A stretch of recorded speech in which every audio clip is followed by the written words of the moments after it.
하나님의 크신 사랑과 은총이 여러분의 삶에 함께 하시기를 빕니다.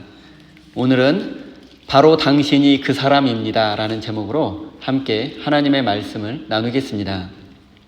여러분 혹시 펠릭스 쿨파라는 말을 들어보신 적이 있습니까? 펠릭스 쿨파, 이것은 초기 기독교 신학자 중에 한 명인 어거스틴이 한 말로 알려져 있습니다. 펠릭스 쿨파는 라틴어이며 우리말로는 오 행복한 죄여, 오 경사스러운 죄여, 영어로는 오 해피 마이 신, 요 정도가 될 것 같습니다.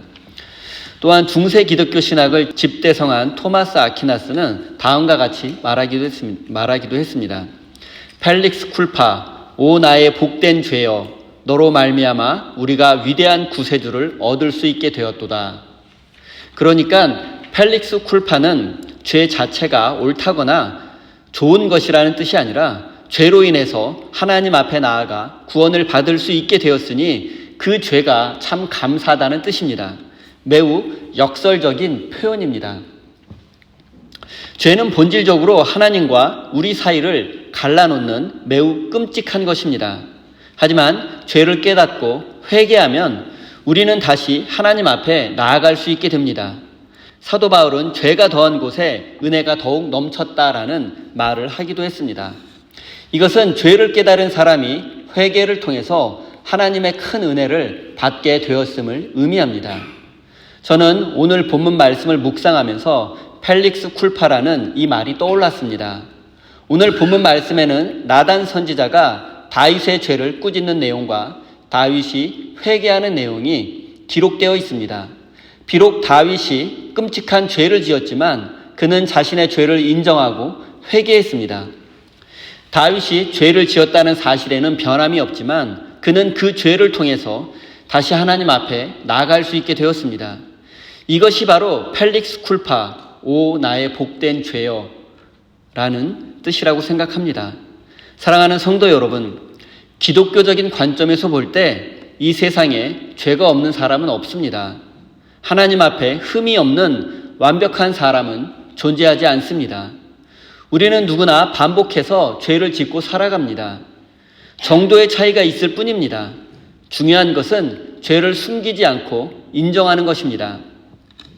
그리고 하나님 앞에 진정으로 회개하고 다시 하나님 앞에 나아가 하나님의 은혜를 누리는 것입니다. 이것이 바로 펠릭스 쿨파의 정신입니다. 1절 앞부분만 제가 읽겠습니다. 주님께서 예언자 나단을 다윗에게 보내셨다. 나단은 다윗을 찾아와서 이런 이야기를 하였다. 우리는 지난주에 다윗이 우리야 장군을 살해하고 그의 아내였던 밧세바를 자신의 아내로 삼은 이야기를 살펴보았습니다. 그리고 다윗은 이 사실을 아무도 모를 것이라고 생각했습니다. 하지만 많은 백성들이 이 사건의 배후에는 다윗이 있을 것이라고 의심했습니다. 그러나 당시 이스라엘에서 이 사건에 대해서 의문을 제기할 수 있는 사람은 없었습니다. 많은 사람들이 우리야 장군의 죽음과 다윗의 성범죄에 대해서 의심하고 있었지만 그 누구도 이 문제를 공론화시킬 수 없었습니다. 왜냐하면 다윗은 절대 권력자였기 때문입니다. 예나 지금이나 권력자의 범죄는 입증하기가 매우 어렵습니다. 그것을 입증하기 위해서는 복잡한 명령 체계를 밝혀야 하기 때문입니다. 권력자들이 자신의 손에 직접 피를 묻히는 경우는 드뭅니다. 그 대신 부하나 아랫사람들에게 부당한 지시를 통해서 범죄를 저지르는 경우가 대부분입니다. 그리고 권력자는 나는 그런 부당한 명령을 내리지 않았다고 권력자가 잡아떼기만 한다면 진실을 밝힐 수가 없습니다. 당시 다윗은 이스라엘의 절대 권력자였기 때문에 그 누구도 다윗의 죄를 밝혀낼 수 없었습니다. 다윗의 죄는 이대로 은폐되는 것처럼 보였습니다. 그리고 그는 이제 두 다리를 쭉 뻗고 잘 수 있게 됐다고 생각했을지도 모릅니다. 하지만 이 모든 것은 하나님께서 보시기에 매우 악한 것이었습니다. 다윗은 스스로 절대 권력자라고 생각하고 있지만 사실 그에게 권력을 주고 그를 왕으로 세우신 분은 하나님이십니다. 따라서 다윗을 심판할 수 있는 분은 오직 하나님밖에 없습니다. 그리고 하나님은 더 이상 두고만 보고 계시지는 않았습니다. 하나님은 나단 선지자를 보내서 그의 죄를 책망하셨습니다. 다윗의 입장에서는 드디어 올 것이 오고야 만 것입니다. 잠시 나단 선지자의 입장에서 생각해 보겠습니다. 그는 어느 날 백성들 사이에서 떠도는 이 사건에 대해서 듣게 되었고 나름대로 정보도 수집해 보았을 것입니다. 그리고 기도하는 가운데 하나님의 음성을 듣게 되었던 것 같습니다.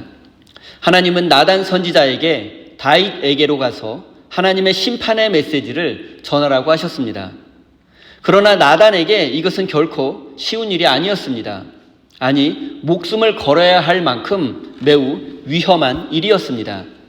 만약 다윗이 하나님의 메시지를 거부한다면 나단 선지자는 그 자리에서 죽음을 면하기 어렵습니다. 다윗은 당시 누가 뭐래도 절대 권력자 왕이었습니다. 12지파 통일 이스라엘의 왕이었으며 주변의 여러 나라와 민족들을 정복하고 이스라엘의 최고 전성기를 만든 장본인이었습니다. 그리고 나단 선지자가 다윗의 범죄에 대한 증거나 증언을 확보한 것도 아니었습니다. 선지자가 가지고 있는 것은 오직 하나님의 말씀뿐이었습니다. 하나님께서 다윗에게 전하라고 주신 심판의 메시지밖에는 없었습니다. 만약 다윗이 선지자가 전하는 하나님의 말씀을 인정하지 않고 증거를 요구한다면 나단 선지자는 어떻게 해야 합니까? 그를 거짓 선지자로 몰아가면 어떻게 해야 합니까? 다윗이 나단 선지자의 모든 말은 가짜 뉴스라고 말한다면 선지자는 어떻게 해야 합니까? 그는 왕을 모욕한 죄로 처형당할 수밖에 없습니다. 나단 선지자는 다윗에게 심판의 메시지를 전하라는 하나님의 음성을 듣고 즉시 순종했을까요? 저는 그렇게 생각하지 않습니다. 나단 선지자는 하나님의 음성을 듣고 망설이고 두려워했을 것입니다. 그리고 금식하며 다시 한번 기도해 보았을 것입니다.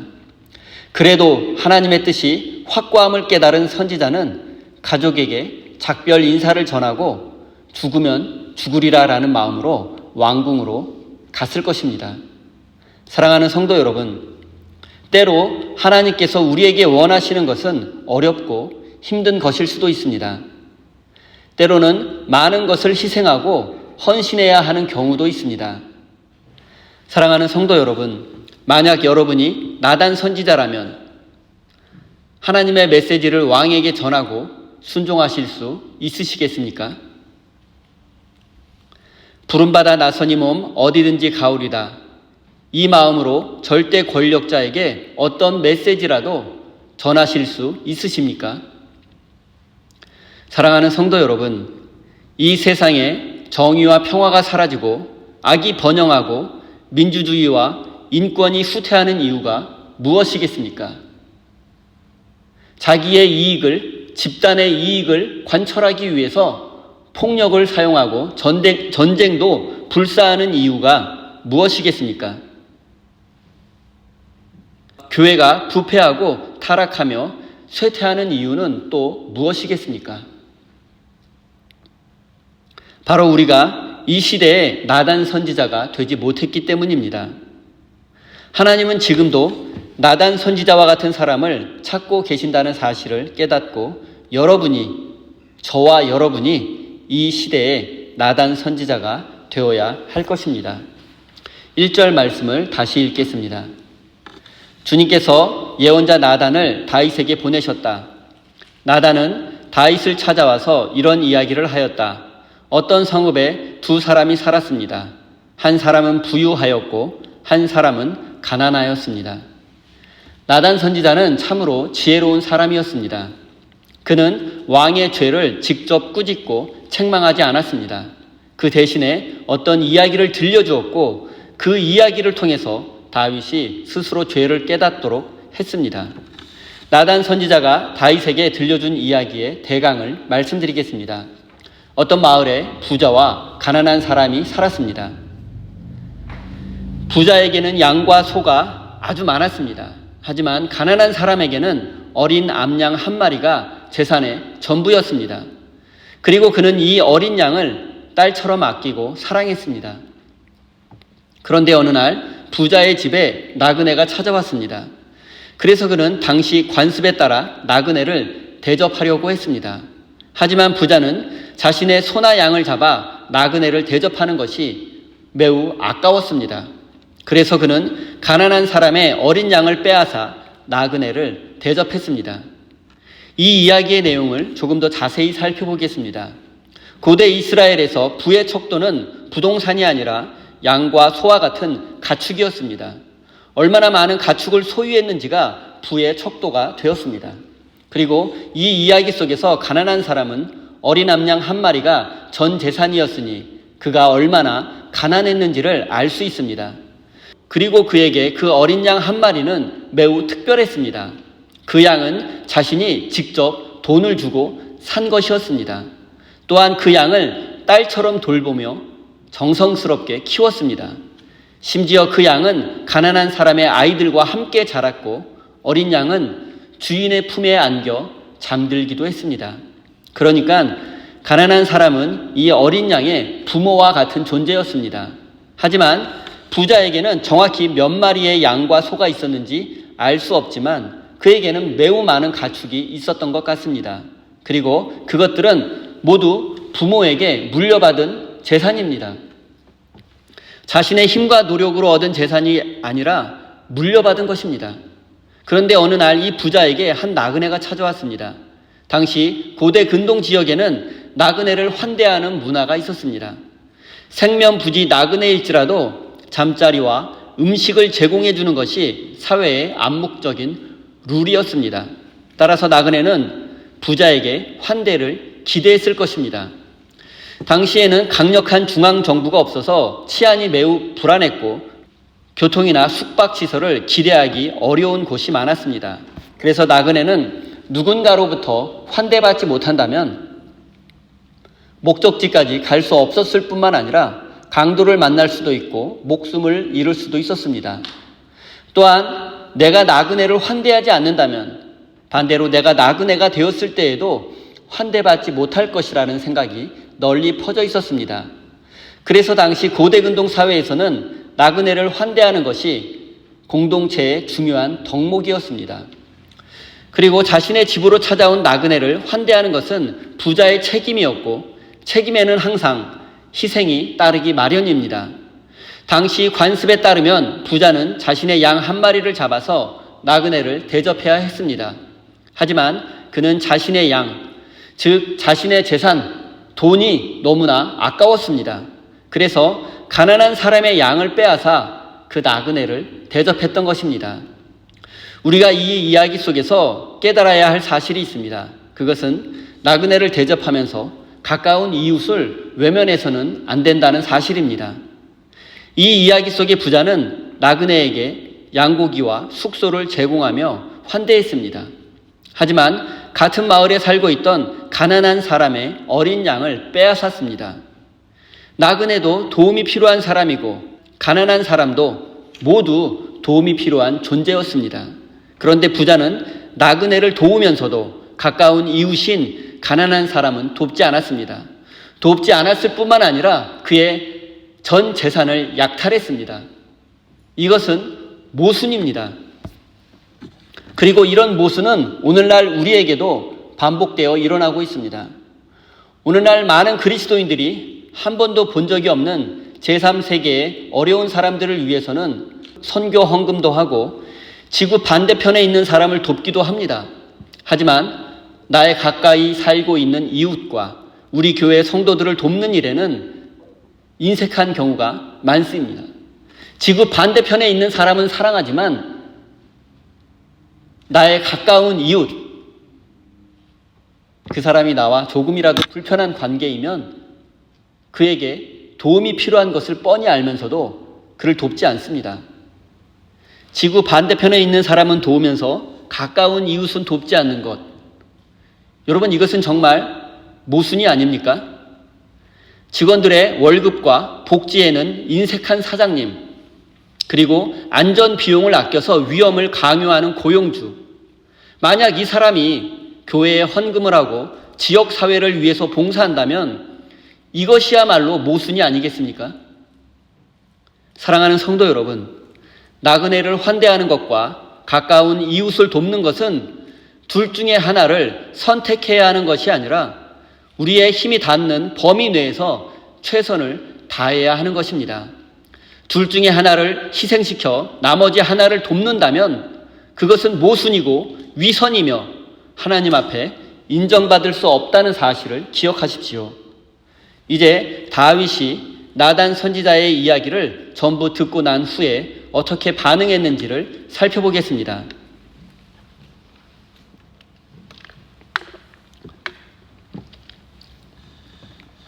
5절, 6절입니다. 다윗은 그 부자가 못마땅하여 몹시 분개하면서 나단에게 말하였다. 주님께서 확실히 살아계심을 두고서 맹세하지만 그런 일을 한 사람은 죽어야 마땅합니다. 또 그가 그런 일을 하면서도 불쌍히 여기는 마음이 전혀 없었으니 그는 마땅히 그 어린 암양을 4배로 갚아 주어야 합니다. 이것이 다윗의 반응입니다. 그는 매우 분노했습니다. 그래서 그자를 처형해야 하고 재산 손실에 대해서는 4배로 갚아 주어야 한다고 말했습니다. 다윗이 이 이야기에 이렇게 깊이 감정이입을 하고 격하게 반응하는 데는 이유가 있습니다. 그것은 바로 그 자신이 목동 출신이기 때문입니다. 그는 왕이 되기 전 어린 시절에 양을 치는 목동이었습니다. 그렇기 때문에 가난한 사람에게 어린 양 한 마리가 얼마나 소중한지를 잘 알고 있었던 것입니다. 그것은 단순히 양 한 마리가 아니라 그의 전 재산이었고 모든 것이었으며 딸이었고 가족이었습니다.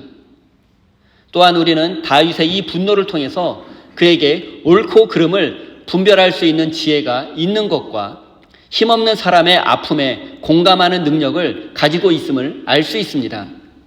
다윗이 원래부터 악한 사람이 아니었습니다. 그는 누구보다 지혜롭고 정의로운 사람이었습니다. 나아가 다윗과 같이 선한 사람도 권력에 취하게 되면 이렇게 타락할 수 있다는 사실도 잊지 말아야 합니다. 다윗은 이 이야기를 듣고 나단 선지자에게 누가 이런 일을 했는지 알려달라고 했습니다. 그는 즉시 군사를 보내 그를 잡아서 처형함으로써 자신이 다스리는 나라에 정의가 살아있음을 모든 백성에게 보여주려고 했습니다. 그러나 그는 그 악한 부자가 바로 자신이라는 사실을 아직 깨닫지는 못했습니다. 어찌되었든 다윗은 이 부자가 죽어 마땅한 죄인이라고 생각했습니다. 그리고 여기에 나단 선지자의 지혜가 있습니다. 만약 선지자가 많은 신하들 앞에서 다윗의 죄를 노골적으로 지적했다면 어쩌면 다윗이 자신의 죄를 인정하지 않고 이것을 가짜 뉴스로 둔갑시켜 나단 선지자를 제거하려고 했을지도 모릅니다. 우리는 나단 선지자의 이런 지혜를 배워야 합니다. 누군가의 죄와 허물을 지적해야 한다면 그런 일이 꼭 필요한 상황이라면 충분히 기도한 후에 그의 상황과 입장을 고려하고 스스로 깨달을 수 있도록 해줘야 합니다. 여러분이 나단 선지자처럼 이렇게 지혜로운 사람이 되기를 바랍니다. 7절 앞부분만 제가 읽겠습니다. 나단이 다윗에게 말하였다. 임금님이 바로 그 사람입니다. 바로 당신이 그 사람입니다. 다윗은 지금 부자의 악행에 분노하며 그를 처형하고 4배로 갚아 주어야 한다고 소리치고 있습니다. 당장이라도 이 일을 바로잡고 정의를 바로 세울 기세입니다. 그런데 바로 그 순간에 나단 선지자는 다윗에게 비수를 꽂았습니다. 그것은 바로 당신이 그 사람입니다. 라는 한마디입니다. 이 한마디를 들은 다윗은 마치 전기에 감전된 사람처럼 부들부들 떨며 아무 말도 할 수 없었습니다. 그리고 그 짧은 순간에 자신이 저지른 죄가 주마등처럼 스쳐 지나갔을 것입니다. 다윗은 우리야 장군의 아내인 밧세바를 성폭행했고 이 사실을 은폐하기 위해서 충성스러운 신하인 우리야를 죽였습니다. 그리고 그의 아내 밧세바를 자신의 아내로 삼았습니다. 그리고 그가 바라던 대로 이 사건은 영원히 묻히는 듯 했습니다. 그러나 하나님은 모든 것을 지켜보고 계셨고 진실을 알고 있었습니다. 그는 사람들의 입에 재갈을 물리고 또 사람들을 속일 수 있었지만 하나님을 속일 수는 없었습니다. 나단 선지자가 절대 권력자 다윗에게 바로 당신이 그 사람입니다라며 다윗의 죄를 폭로했을 때 선지자에게는 어떤 증거도 없었습니다. 그에게는 오직 하나님의 말씀만이 있었을 뿐입니다. 선지자는 오직 하나님의 말씀에 근거해서 절대 권력자에게 바로 당신이 그 악한 사람이라고 책망했던 것입니다. 사랑하는 성도 여러분, 때로는 그 어떤 증거보다 하나님의 말씀이 강력한 증거일 수도 있습니다. 증거가 없다고 하나님의 말씀과 하나님의 뜻을, 정의를 외면해서는 안 됩니다. 여러분이 용기를 내서 하나님의 말씀과 뜻을 선포한다면, 진리를 위해 싸운다면 그때 진실이 밝혀지고 정의가 바로 서게 될 것입니다. 사랑하는 성도 여러분, 지금 이 세상이 우리가 만족할 만큼 정의롭지 못하지만 이만큼의 자유와 평화를 누릴 수 있는 이유는 바로 수많은 나단 선지자가 있었기 때문이라는 사실을 기억하시고 여러분도 여러분의 삶의 자리에서 작은 나단 선지자가 되시기를 바랍니다. 이제 나단 선지자가 다윗에게 당신이 바로 그 사람입니다라고 말한 후에 어떤 심판의 메시지를 전했는지 알아보겠습니다.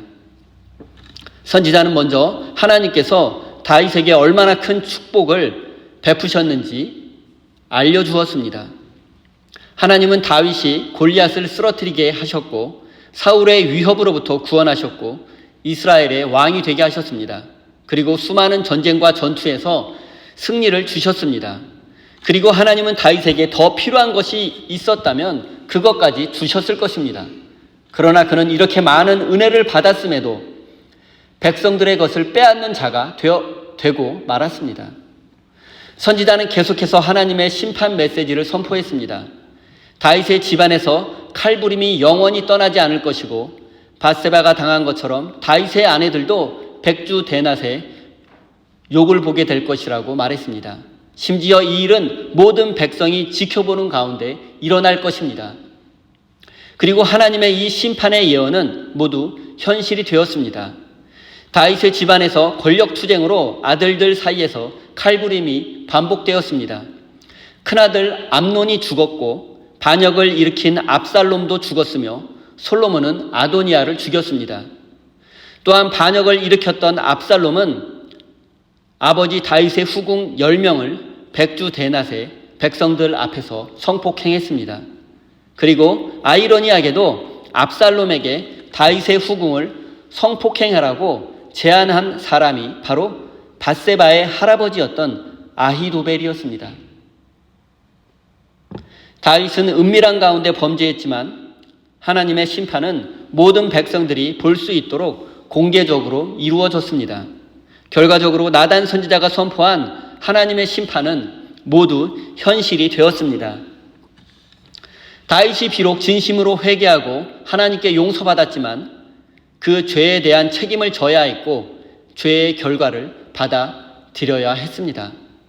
다윗이 회개한 것뿐만 아니라 그가 죄의 결과를 받아들이고 하나님의 심판을 인정한 것이 바로 그의 위대함이었습니다. 사랑하는 성도 여러분, 다윗의 사건과 심판 과정에서 가장 고통당하신 분은 다윗이 아니라 하나님입니다. 우리가 죄를 지을 때 가장 아파하시는 분은 우리를 사랑하시는 하나님이십니다. 하나님은 다윗과 그의 후손들이 영원히 이스라엘의 왕이 될 것이라고 축복해 주셨습니다. 하나님은 다윗을 아들처럼 아끼고 사랑하셨습니다. 또한 하나님은 우리를 부모가 자식을 바라보는 마음으로 우리를 바라보고 계십니다. 자식이 죄를 지으면 가장 괴로워하는 사람이 부모인 것처럼 다윗이 죄를 지으면 가장 괴로워하시고 또 우리가 죄를 지을 때도 하나님이 가장 큰 고통을 당하십니다. 사랑하는 성도 여러분, 하나님은 심판과 징계를 좋아하시는 분이 아니라 회개하는 자를 용서해 주시고 구원하시는 것을 가장 기뻐하십니다. 죄를 지었다고 두려워하거나 절망하거나 하나님을 떠나서는 안 됩니다. 회개하고 책임지고 죄의 결과를 받아들이십시오. 그리고 하나님 안에서 새로운 삶을 다시 시작하면 됩니다. 사랑하는 성도 여러분, 펠릭스 쿨파, 오 복된 죄여, 이 말을 기억하십시오. 우리의 죄는 심판으로 끝나지 않을 것입니다. 우리가 죄를 깨닫고 회개하고 하나님께 돌아가면 그 죄는 펠릭스 쿨파가 될 것입니다. 사랑하는 우리 세임교회 성도 여러분, 이 시대의 나단 선지자가 되어서 이 세상에 하나님의 정의를 세워가는 믿음의 사람이 되시기를 바랍니다. 또한 죄를 지었더라도 회개하고 새로운 사람으로 변화되기를 갈망하는 참된 믿음의 사람이 되시기를 예수님의 이름으로 축원드립니다. 기도하겠습니다. 하나님, 증거도 없이 오직 하나님의 말씀에 근거해서 절대 권력자 다윗에게 하나님의 심판을 선포했던 나단 선지자처럼 우리도 오직 하나님의 말씀에 근거해서 믿음의 삶을 살아낼 수 있도록 인도해 주십시오. 하나님, 또한 선지자의 바로 당신이 그 사람입니다라는 말을 들었을 때 바로 내가 그 사람, 그 악한 부자, 그 악한 죄인임을 깨닫고 회개하는 사람이 되게 해 주십시오. 숨기거나 책임을 전가하는 비겁한 사람이 되지 않게 지켜주십시오. 하나님, 우리가 우리의 죄에 대해서 하나님 앞에 회개했더라도 우리의 죄 때문에 손해보고 고통당한 사람이 있다면 용서를 구하고 최선을 다해 보상함으로써 우리의 회개가 하나님께 인정받는 온전한 회개가 되게 해 주십시오. 하나님, 우리가 죄를 짓고 믿음을 떠나 살 때 가장 아파하는 분은 바로 하나님임을 잊지 않게 해 주십시오.